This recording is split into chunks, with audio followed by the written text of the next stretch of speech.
Morning, everybody. Although for our guest today, it is the afternoon. He's coming on the East Coast from North Carolina. We are here with Ren Jones today, navigating change. Change is inevitable, but it's also an opportunity for growth. In this episode, we discuss how to navigate life's transitions with grace and resilience, from career changes to personal transformations. You'll learn how to adaptively adjust and what the secret weapon is. So, Ren, thanks for joining us today. Hey, Chris, I'm so happy to be here, man. This is a long time coming. I wasn't able to get on last year when we talked briefly, and I've been waiting ever since, like a kid waiting for Christmas. I'm happy to be here. I love it. And I appreciate you taking the time today. I know you said you're traveling tomorrow, Yeah, headed to Canada yeah. for I some got fun before it gets too cold up there. yeah. I've got a conference there, man. A fitness and wellness shindig. So one of my mentors is speaking, so I'm going to join the fray and probably have some Timmy's Nice. donuts when I get there. Nice. Shout out to Tim Hortons in Canada. That's awesome. How long have you been in the fitness industry? As you're a trainer? Yeah, yeah. Trainer and a corrective exercise specialist, a nutrition coach, and it's been about a 10-year ride for me so far. And unlike most coaches, I started online right away, Oh, wow. simultaneously with working in person. So I may have been week one into working with clients in person, fresh out of the National Academy of Sports Medicine (NASM), Yep. and I was 40 when I started, man. So right away, my thought was, I don't believe I want to stand up all day. So let me figure out how I can do this online. Unheard of in 2013ish, 14. Yeah. Nobody knew what it Wow. was. I thought I invented it. To be perfectly honest with you, I did not. But yeah, man, that's how long I've been in training a good amount of time, but I've been online training probably longer than probably 80% of Right. online coaches worldwide, if not 95%, because just nobody was doing it back then. Right, right. Well, it's funny you mentioned that because I've been at it for about 20 years. I started in person and I was just like most people. I went online during COVID and Hmm. uh, I've always wanted to be online. I think YouTube came out, I think in 2006. And as soon as YouTube came out, I was like, oh my God, I love this. I want, and I had my own facility. And so I'm paying several thousand in rent per month. And Right. I'm like, I don't think this is necessary, especially since I'm with you. I'm corrective exercises, flexibility, core strength, balance, all that. You don't need any equipment for that. You can just talk, someone's in their living room and you're training them. It's great. So, wow, that's fantastic. You've been doing online for 10 years. That's awesome. Yeah, man. Um, I've let, loved it ever since. Love it ever since. That's great. Well, let's get into the topic today. I love this about navigating change and how we can be resilient. You know, you and I are specifically training people all day to be resilient with their bodies, but I think Mhm. there's definitely a mind, a spiritual component to all that as well. How do you let's start out by defining, how do you define change, and why is it actually an essential aspect of personal and professional growth? Yeah, that's a great question. For me, change is like homeostasis, right? And if you're not familiar with the term out there, it's trainer term, science term, and it just means that you're able to bring your body back into balance. The easiest way I can talk about homeostasis is hot and cold, right? Your body wants to be a certain temperature. There's a homeostatic setting, 98.6 effectively. If you go outside and it's colder than that, your body will shiver to warm itself back up, right? You go outside and it's hotter than that, your body will sweat to cool itself back down to that temperature. That's what change means to me. Change means when the variables start to happen, and the variables will always start to happen when the circumstances and conditions around you are constantly shifting. You're able to you're able to shift with them to maintain the balanced version of yourself. And oftentimes, if there's no active decision to move with the shifts, we do not change. And that's typically problematic. But I think that the best of us and the most resilient among us build up the skill set of adjusting slightly when there's no option to adjust the circumstances. Mm. Hopefully, we adjust ourselves so that we can remain at a state of balance regardless of the circumstances. I often say that throughout the course of my life, I've learned that I can dance in a hurricane if Yeah. I'm willing to stay in the eye of the storm and move with it. And for me, that's representative of change. Well, I like what you said too there about there's an active decision. You're not just passively moving along. Same thing with our body's systems, right? There is your body's always trying to maintain that. I like how you started with that hot, cold, very clear. So, and then you mentioned the hurricane, the eye of the hurricane. Can you share a personal story Oh, when absolutely. navigating that change maybe led to that transformative experience for you? Absolutely. My background is not in kinesiology or biology. University wise, I'm a business guy, right? I went Mm. to university for business, and I was working in corporate sales environment, specifically finance, even more specifically insurance.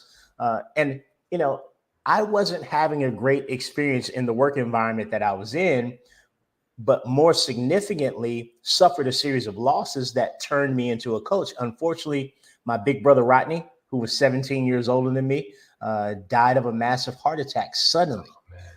4 years after that, my big sister Robin, distraught over the loss of her big brother and our big brother, she had a fairly addictive personality, and Robin drank alcohol, got in a car, and killed herself instantly in a single car crash. She hit a tree within probably quarter of a mile of the turn for her neighborhood and her home. Her her husband, my brother-in-law Alvis, stricken with grief, a nephrology patient, he had kidney failure, started to refuse his dialysis. 90 days to the day of my sister's death, my brother-in-law died, and they were taking care of my mother, who had had a stroke 13 years prior that debilitated her. She needed around the clock care. So my mom was in my brother's house with his wife until my brother died. Then she moved in with my sister, and my sister and her brother-in-law died. And because I was so significantly distanced from my hometown, and because my mother had a brother and aunt and a brother and sister in my home city, my mother moved into extended care facility. So it was actually by her bedside that I saw the advertisement for National Academy of Sports Medicine. I'd always been into fitness personally, right? They extended the 1-800 number. I called it that day. I studied for about 4 months, going back and forth by my mother's bedside. She's in palliative care at this point. She died February 21st. I took my I took my proctored exam March 17th, passed it, cried all the way home like a baby. Mm. And then several weeks later, I turned 40. So those shifts, when you lose someone, effectively, you're losing a self-identifying label, right? So my brother and sister passed. I'm no longer a little brother anymore. I'm the only Mm. child. Right. My mother passes. I'm no longer a mama's boy, right? Because my mother's gone. So having the resiliency and specifically approaching solutions, whether that be therapy, right? Whatever those things may be, that's an act of change and resiliency that that can be entirely too difficult if you've not had to practice resiliency over the course of your life. I Right. mean, I could very easily have made decisions uh, that would self-inflict harm, right? I could be abusing something or someone or myself, right? There's a lot of choices when you're dealing with that level of shift, and I think that those things. I'm grateful for the I'm grateful for the things that I was introduced to that that made it extremely important for me to develop consistent layers of resiliency, because it really does inform me with a wide variety of situations that my clients get into. I wouldn't wish it on anyone. I didn't ask for it, certainly. Right. But there's you need a lot of distance from things like that to be able to look back through the rearview mirror and get a great understanding of how they were really preparing you for the next set of circumstances, the next stage of life. And if we're able to change and deploy resiliency, typically we find ourselves in a situation where we are extremely impactful on the people that we're purposed to meet. And that's how I've learned over time through grief, through trauma, through therapy, to see those things now. I hadn't intended specifically to talk about that, but I'm so glad that that question came up and I was able to answer it that way. I hope that makes sense the way I explained it. Yeah, it definitely does. And I liken a lot of what happens in like real life to what happens in workouts too. And I'm sure you do the Yes. same, but like as we go through our lives, we want a workout that's challenging enough, but that doesn't break us, right? And I think Yes. that's one distinction. You can look at tragedy, right? Everybody's going to have somebody die in their life, Yes. right? And Yes. you don't wish that pain on anyone, yet at the same time, you were almost afforded an opportunity to grow and to become stronger, like that Yes. hard workout that you take your Yes. clients through. And what harder workout in the world than, multiple loved ones passing very close to each other. And I'm sure that, there's what they say, like battle hardened or like scars, but at the Yes. same time, also growth opportunities, right? So, Yes. but I do appreciate you sharing that. That's a great, lesson. Yeah. And definitely, I would imagine something like you said, you could take into work with your clients Oh, and absolutely. realize that that's something that you can infuse into the workouts as well. It, Um, it's so important for people yeah, to be able to connect to our humanity as coaches. I sure. think, and forgive me for sidetracking this, Chris. I think that all too often we would like to project some air of perfection Yeah, under the misconception that that's what the average person is looking for in a coach. And I think it's very much the opposite, man. If you look at any religious text, there is some passage, some lesson in which the deity of choice uh, becomes human in order to better connect with the subjects, right? right. Famously, Zeus would reshape himself to mix among the mortals. Christianity, you've got the story of Jesus and God wrapped in flesh. Whatever your beliefs are, I'm not trying to Yep. impart on anybody listening, but Yep. I think that that's a good lesson for coaches to understand. Hey, get down off that perfection pedestal, man. Mingle a little bit, show your scars, talk about Yeah. your pain. In the sales environment, we often say people buy based on emotion, right? And they justify it with logic. I see it. I see it oftentimes. I used to sell women's clothing going through college, and they come in. Oh my gosh, look at that handbag! Look at that handbag! Oh my gosh, I love that handbag! And then they turn to their male partner or spouse and say, also, I've got those shoes that I've never worn because I didn't, right? They're buying Right. based on emotion, then they're justifying it with logic. Right. I think people buy us, Chris, based on our humanity. And then they Yeah. justify with our experience, track record, and credentials.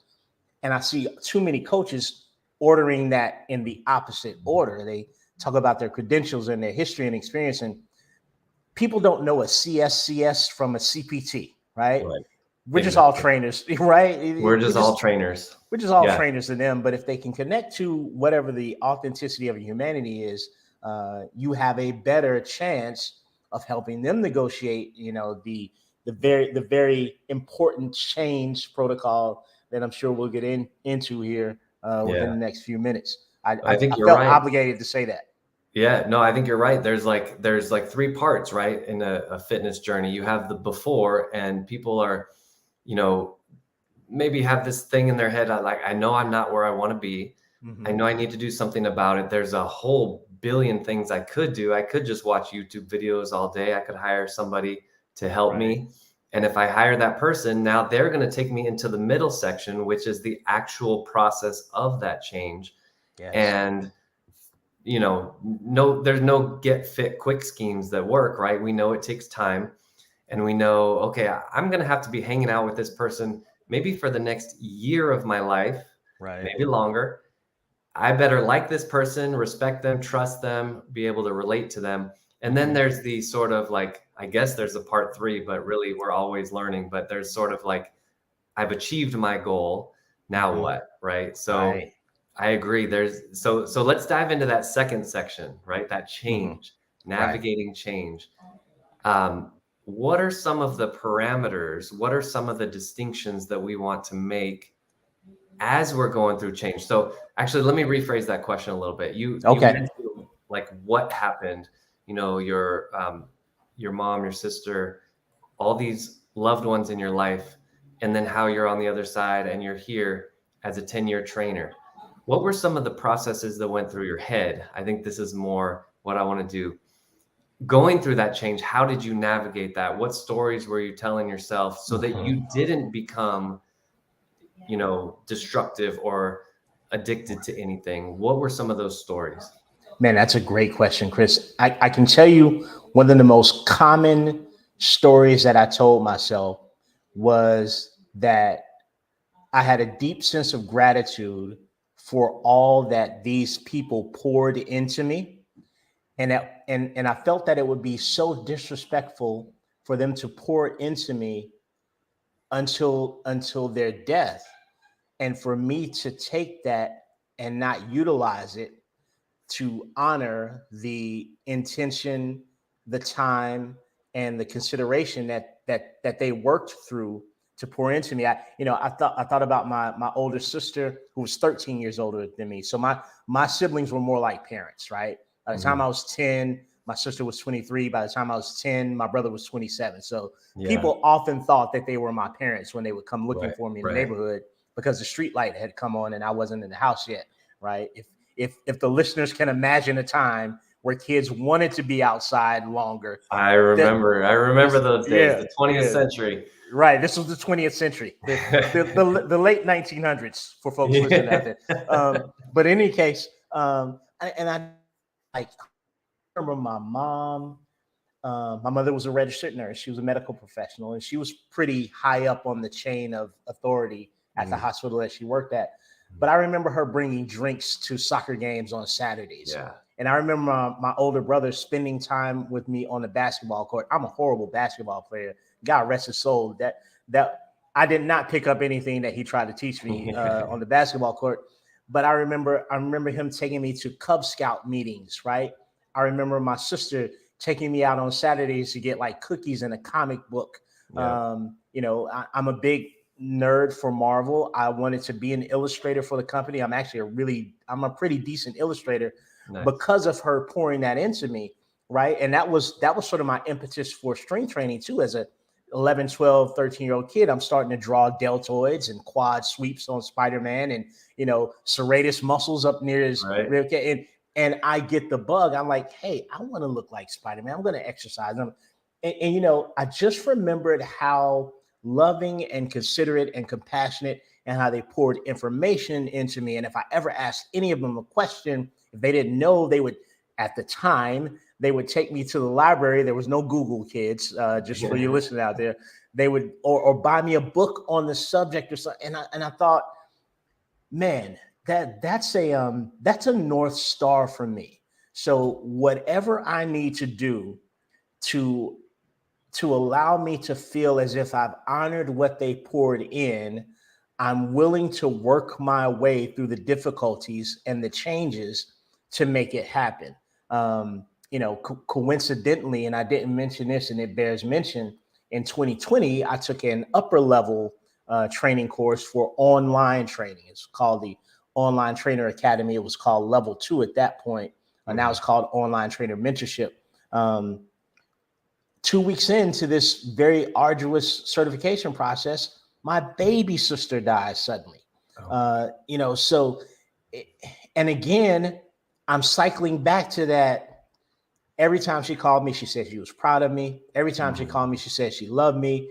she'd tell all her friends that I was a trainer and how successful so I think some of it was somewhat automatic, Chris, and I think that automation was rooted in that underlying North Star of I need to honor these people with my choices, with my decisions, and with how I treat other people. When I tell people that my brother's name was Rodney and my sister's name was Robin and my mother's name was Barbara and she was a nurse and my little sister's name was Nika, I want them to think these were incredible people, and I'm basing that solely on my interaction with you, Ren, right? The Yeah. way you present yourself, I can only assume that these people that you lost were incredible people, and I'm instantly saddened by the fact that I never got to meet them.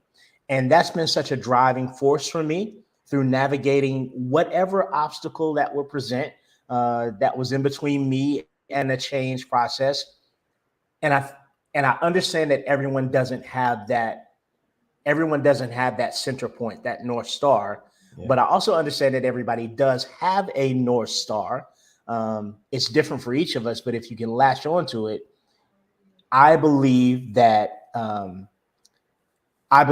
you cannot be swayed from the path if you have a sort of a center point like that.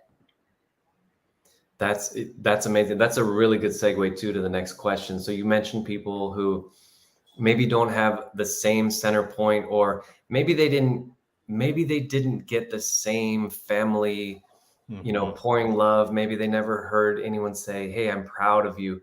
What advice would you have for those individuals? And maybe they fear change more than you do. How can they challenge themselves to adapt? How can they overcome this fear and embrace this change as an opportunity for growth? Yeah, it's tricky when you're working with behavior change with an adult, right? Because you can't make them do anything, right? Right. You can suggest, but we can't make. And for any of the fitness professionals that may be listening, probably familiar with the concept of motivational interviewing, right? It's helping people work through change on their own. A few things come to mind when you ask me this question, Chris. Number one is um, there has to be there has to be some level of personal responsibility, right? As coaches, and we probably did the same thing as coaches year one. Like you want something so badly for a client, and you just can't seem to make them do it, right? Right. Right. I don't want you. It's like the first. It's the first question that any coach will take to any mentor that they have. I'm doing what I said, and I'm doing this, and the client just won't check in, and the client just won't show up, and the client just won't do what I asked. They just won't follow the nutrition plan, right? And that's really something that gets new coaches particularly flustered. And I default to something that I used to tell my agents when I was an insurance guy, Mhm. teaching agents how to go in homes to sell what was organizational insurance. At the time, I worked with unions and organizations, and that's sometimes we sit down with the breadwinner of the family, which was typically the male, but not always. And he'd be sitting at the kitchen table with his wife. Maybe one of the kids would be at the table as well as we're going over everything. And I've had fathers say things like, "Well, I'll be dead. I know this is life insurance, but I'll be dead, and they'll figure out what they'll do after that." Or, "Well, that it won't be my problem. Once I'm dead and gone, I'm dead and gone. She can marry Right. somebody else." And my eyes would be as wide as saucers because I couldn't believe it. But this happens more often than people think. And I would stand up and I'd pack up my briefcase and I'd tell the agent, "Let's go." And they get to the car and they say, "Well, why didn't you say this or why didn't you say that?" And I'd say this, and I'm tying this into your question. I promise. I would tell the agent there has to be love in the house, right? Mm. If there's no love in the house, there's nothing that we can say about insurance that's going to get us to make that sale. Conversely, when I'm working with an individual, Mm. there has to be self-love, right?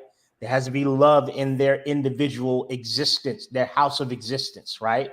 And if they don't have self-love, there's no way to implant that into a person, and you've got to let them go. um, Mm. Wow. Again, back to the nerding out of Marvel and Spider-Man, my favorite character, he's got that phrase, with great power comes great responsibility, right? Yes. That the actual phrase is, with great power there must also come a great responsibility. Right. But I like the inverse, right? With great responsibility, there's also great power. And if people aren't willing to be responsible for themselves, there's really nothing that you can do to help them negotiate change. You can't make them take that shift.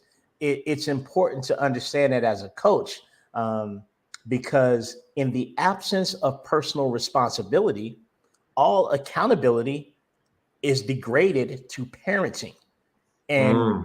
can't Wow. parent adult, right? So true, right? It's impossible. And people will tell you that they want, Chris, you know this, like, you've got more experience than I am. So I know I'm preaching to the choir, but I'm saying this stuff for the audience, right? When people ask you for accountability, that's what they say. Oh, what do you think you need from a coach? Oh, I just really need some accountability. Oftentimes what they're saying is, I want you to be responsible for my health instead of me. I want you to chase me down. I want you to ask me 3 times a day if I ate what I was supposed to. I want you to triple check if I'm exercising that. That's for me, because I'm working in the online space. Yep. Because I am unwilling, Mr. Trainer, Mr. Coach, Mr. Nutritionist. I'm unwilling to be personally responsible for my choices. Yeah. So that's another big piece of it. Now, if you have the love in the house, I found that it's easy to help people change if you give them change in small increments, tiny bites. The old, how do you eat an elephant one bite at a time? I read a book once called Emotional Agility, and I believe in the context of that book, the author said, change favors evolution, not revolution, right? Mm. And people will come to us, and like I know, Chris, they want to revolutionize their health. Right. They want to get in shape in by next week. Yep. Right? It's Wednesday. By next Wednesday, I want to drop 30 pounds. Right. I want to stop eating everything that's not the best for me. Give me a laundry list of things I can't do.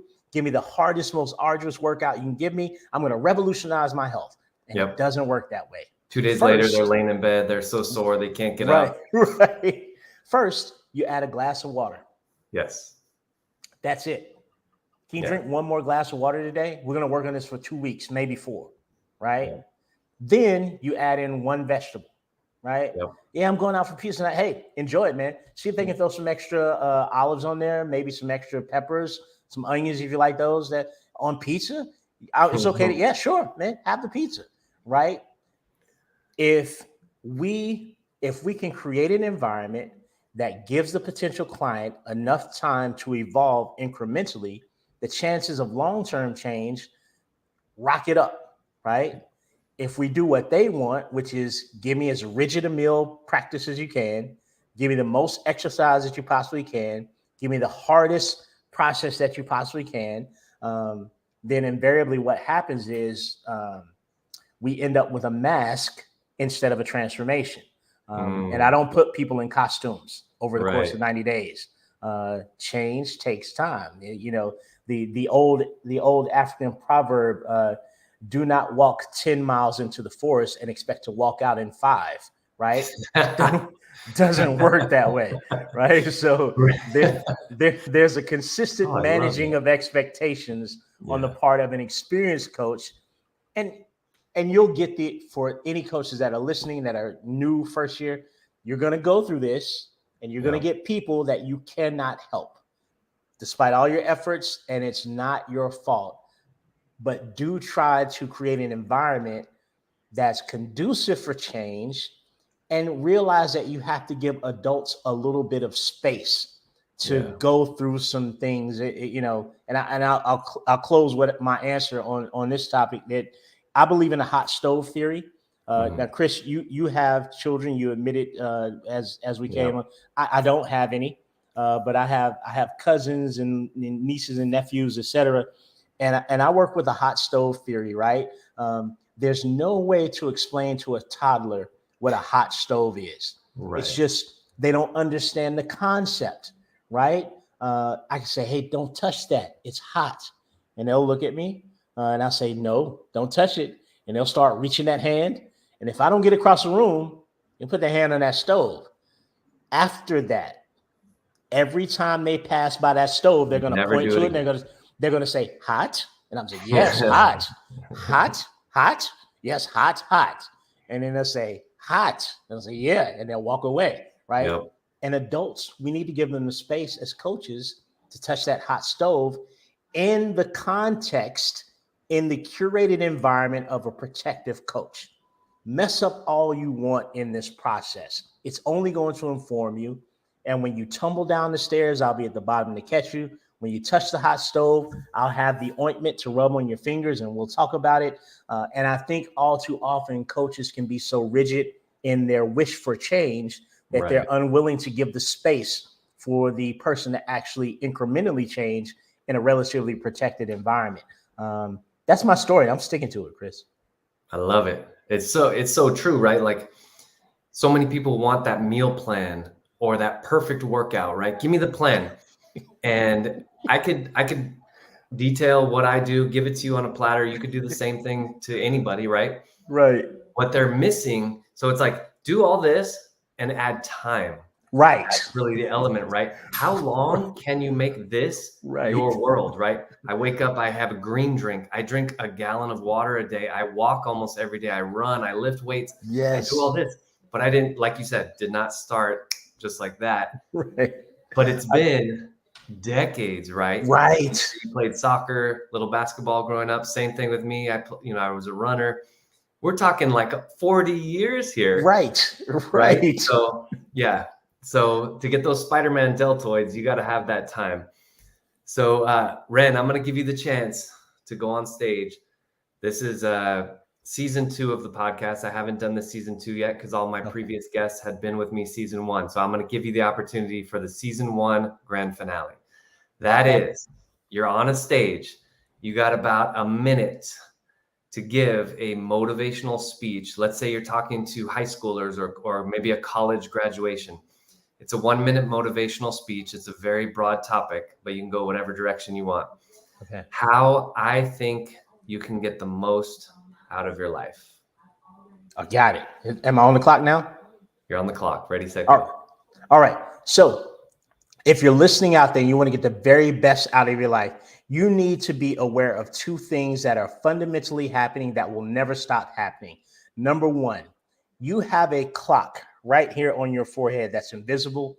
It's counting 0. And the purpose of that clock is to know when your time's up.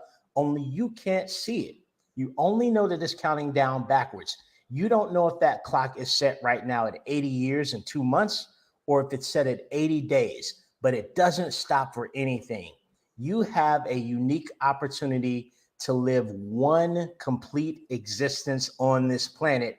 And when your time is up, no matter what you have done or have not done, you do not get the opportunity to lobby for more time. In the context of your life and the people that you care about, each one of them also have a clock that you cannot see, and you don't know when they're going to be gone permanently. These 2 realities should set the context for all of your decisions, should set the context for you working through fear, and should set the context for how big your dreams and goals are, because the clock is consistently ticking and you have no idea how much time you have left. Don't waste it. Nice. Love it. Thank you so much for that. Ren, how do we get in touch with you? How does someone reach out to you? Social media channels, contact info, websites, etc. Yeah, so it's easy. I'm on Instagram and Facebook. I love them both. You can get me there. It's fitnessjonestraining.com. The word fitness, my last name Jones, the word training, that the .com is the website. The @FitnessJonesTraining is Instagram. The Fitness Jones Training is Facebook. And even my email is renjones@fitnessjonestraining.com. I made it so easy, even a man can do it. Love it. Love it. Well, thank you so much again. Ren Jones today on Health in the Real World. Ren, thanks so much. Great meeting you. Great chatting with you. And we'll see you again soon. Thanks for having me, sir.